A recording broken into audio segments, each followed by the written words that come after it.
Après la tragédie de Ceuta, les ministres de l'Intérieur des États membres de l'Union européenne se sont réunis en urgence. Alors, que peut faire vraiment l'Europe face à cette crise? Et qu'est-ce qui a réellement été décidé lors de cette réunion? Et puis, quel possible impact sur la coopération migratoire avec le Maroc? On fait le point aujourd'hui avec Camille Lecause. Bonjour Camille Lecause. Bonjour.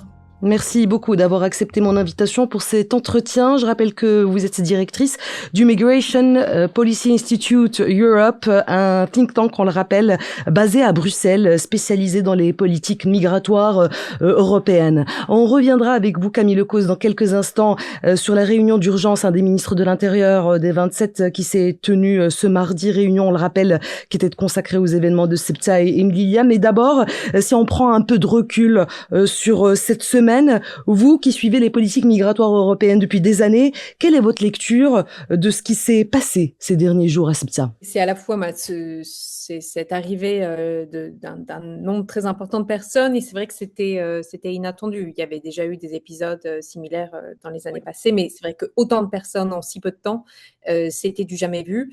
Et effectivement, ça a un lien avec, au niveau du Maroc, beaucoup de jeunes qui cherchent à partir, qui cherchent de meilleures opportunités, notamment économiques en Europe, où ils savent qu'il y a des emplois qui sont disponibles. Mais comme on l'a vu au cours des derniers jours, il y a clairement les réseaux sociaux qui ont joué un grand rôle avec tout un dispositif de mauvaises informations qui a joué de jeu et qui a instrumentalisé ces jeunes, en fait. Justement, en parlant des réseaux sociaux, Camille Lecause, merci de me tendre la perche. Est-ce que c'est inédit comme phénomène? Est-ce que les réseaux sociaux, Internet, tout ce qui est numérique, eh bien, c'est une menace désormais à prendre en compte quand on parle de gestion migratoire aujourd'hui? Alors, ça fait un moment que ce paramètre est pris en compte. On l'avait déjà vu au moment de la crise en Biélorussie, où de la même manière, les réseaux sociaux avaient été pour notamment, par exemple, mobiliser des jeunes en provenance d'Irak. Mais c'est vrai que là, il va y avoir besoin d'une enquête pour véritablement comprendre qu'est-ce qui s'est passé, qui a instrumentalisé la situation, quelles sont les forces en présence, et pour que ensuite l'Union européenne, mais aussi ses partenaires comme le Maroc, puissent proposer une réponse adaptée. Alors, on va parler du bilan assez lourd. Selon Rabat, c'est 11 personnes qui sont décédées. Madrid parle de 72, 80, il me semble, aujourd'hui. L'AMDH, ONG marocaine, Association marocaine des droits de l'homme, elle évoque un chiffre de 130 décès. Camille Lecause, le fait que le nombre de morts ait été revu à la hausse au fil des jours pose aussi une question de fiabilité des chiffres eux-mêmes. Est-ce que c'est un problème récurrent dans ce type de crise? Absolument, mais c'est vrai que là, aux dernières nouvelles que j'ai lues, on est même à plus de 140 morts. En fait, la situation était tellement chaotique que c'était difficile pour les autorités d'établir combien de personnes avaient perdu la vie. Et puis, on a aussi une question de l'identification des victimes. On a vu les rapports sur les familles qui attendent leurs proches à la frontière. Et on voit bien que dans les prochaines semaines, ça va être très difficile d'identifier qui a perdu la vie et de pouvoir restituer les corps aux parents. Donc, c'est commun dans ce type de crise. On le sait, on l'a vu dans d'autres types de traversées. La mer Méditerranée est l'une des passages migratoires les plus mortels au monde. Mais c'est vrai, là, autant de morts en si peu de temps, c'est vraiment une tragédie. Alors, vous le disiez il y a quelques instants, Camille Lecause, tout est parti de cet arrêt du tribunal suprême espagnol rendu public le 8 juillet dernier et qui a statué sur le fait que les personnes interceptées en mer, qui tentaient donc de rejoindre l'Espagne à la nage, ne peuvent plus être renvoyées immédiatement à leur pays d'origine. Cette décision de justice, c'est une décision technique. Elle est presque passée d'ailleurs quasiment inaperçue lors donc de sa publication. Mais pour autant, ça fait dire aujourd'hui à beaucoup de personnalités politiques en Europe et au-delà que la politique espagnole est trop laxiste et que cette décision était irresponsable. Votre regard d'experte, Camille Lecause? Ouais, je pense qu'il y a plusieurs choses. La première, c'est que d'une part, en Espagne, comme dans d'autres États membres, le pouvoir judiciaire est indépendant. Donc, ce n'est pas le gouvernement espagnol qui prend ces décisions. Le deuxième point, c'est que ce qui a été vraiment attaqué par d'autres États membres, et en particulier l'Italie, c'est la décision de l'Espagne de régulariser des personnes en situation régulière, l'argument étant que cela a créé un appel d'air, ça a rendu l'Espagne plus attractive. ce qu'on a vu par les témoignages des personnes qui avaient traversé à Ceuta, c'est que c'était pas cette mesure de régularisation qui les avait motivés, mais bien plus le fait qu'ils se disaient en Espagne il y a du travail, on sait qu'il y a des opportunités économiques, et donc ça appelle aussi à plus de prudence sur l'analyse de ce qui a poussé les jeunes à partir.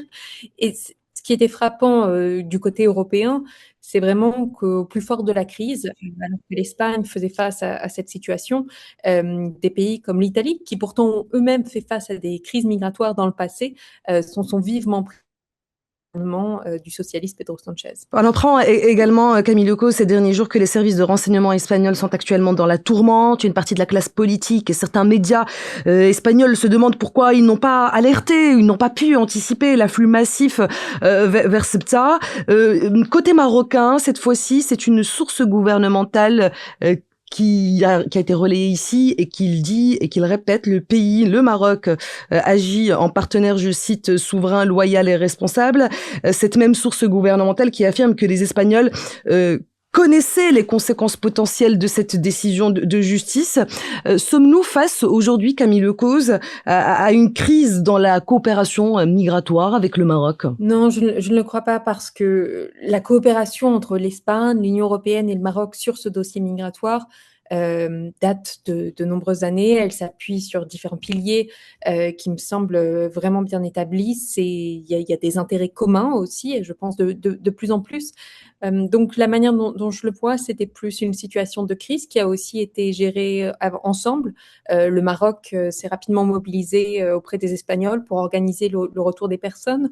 Donc sur ça, je serais beaucoup plus mesurée, et je pense que ça a aussi été rappelé du côté européen comme du côté espagnol, que le Maroc restait un partenaire de premier plan sur cette coopération migratoire. Et en effet, Laurent Nunez, ministre de l'Intérieur français, a rappelé hier au sortir de cette réunion des 27 réunions d'urgence, je le rappelle, suite aux événements de Ceuta et Melilla, il a rappelé, je le cite, que tous les États membres, tous sans exception, saluaient la gestion qui avait été celle du gouvernement espagnol, ainsi que, je cite toujours, la coopération remarquable, a-t-il dit, avec le Maroc. Bref, en tout cas, on a le sentiment que l'objectif de cette réunion était d'apaiser les tensions. Est-ce que la mission a été réussie? Première question pour vous, Camille Lecauz. Et puis concrètement, cette réunion, est-ce qu'elle a débouché sur une seule mesure opérationnelle nouvelle? Non, mais j'ai envie de dire, c'était pas l'objectif. L'objectif, il était vraiment politique. Après des journées de division, où on a vu l'Italie, mais aussi 21 autres États membres écrire à la Commission pour attaquer l'Espagne et pour réclamer plus de mesures sur la migration irrégulière.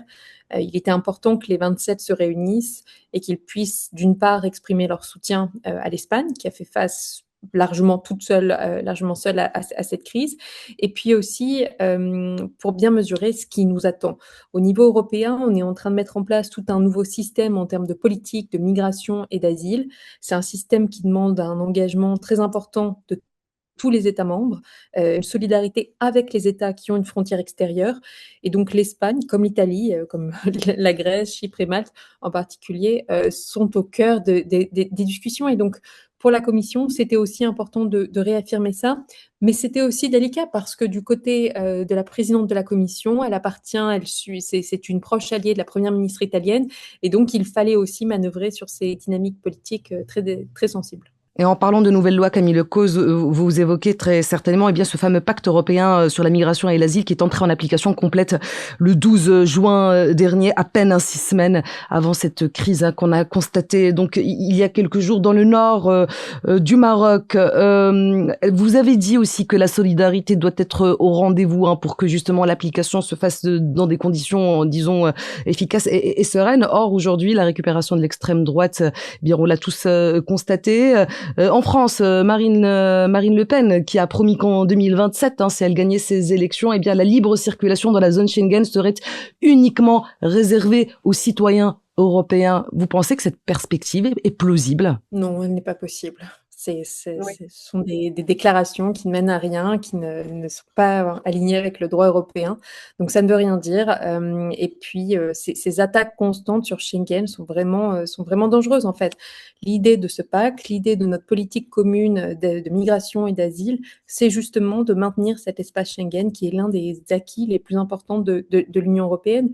Et donc on voit bien comment ces attaques, que ce soit de la première ministre Giorgia Meloni ou bien de la présidente du Rassemblement national, sont néfastes pour notre cohésion européenne. Merci beaucoup Camille Lecause d'avoir répondu à mes questions. Bonne journée à vous. Bonne journée.